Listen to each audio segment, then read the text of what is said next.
Дархуул аймгийн иргэдийн төлөөлөлтийн хурлын ажлын алба, аймгийн иргэдийн төлөөлөлтийн хурлын хүний хөгжил хөдөлмөр нийгмийн бодлого хяналтын хороо, Дархан сумын иргэдийн төлөөлөлтийн хурлын хүний хөгжил хөдөлмөр нийгмийн бодлогын хороотой хамтран өнгөрсөн 6 дугаар сард эрсдэлгүй дарах аяныг эхлүүлсэн.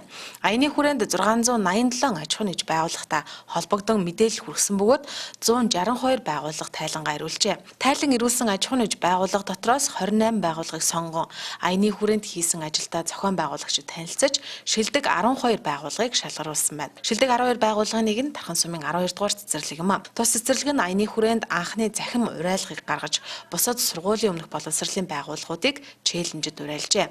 Мөн 9 төрлийн контент бэлтгэн цар тахлын үед иргэд олон нийтийг халдвар хамгааллын дэглэмээ мөрдөн урьдчилан сэргийлэх заавар зөвлөмж өгч ажилласан байна. Тус ажилд багш нар зөвхөн оролцоос гадна эцэг эхчүүдийг татан оролцуулснараа онцлог юм а.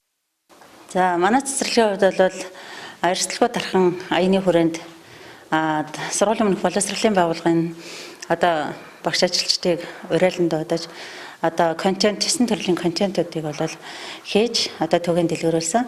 За тэгээд дээрэс нь бол эрсдэлгүй дархан аяны хүрээнд бол нийтдээ 35 багш ажилчид 320 хүүхэд дээрэс нь 180 эцэг эхчүүдийг бол энэ үйл ажиллагаанд татан оролцуулсан.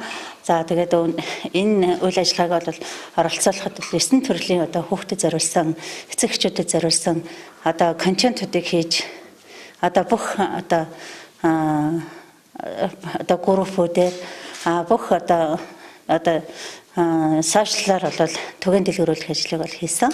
За энэгээр бол манай цэцэрлэгийн үйл ажиллагаа бол бас бусад сургуулийн өмнөх боловсролын байгууллагын багш ажилчдыг бас уриалан дуудаж челленж зарлаж бусдад бас уриалга гаргаж ажилласан.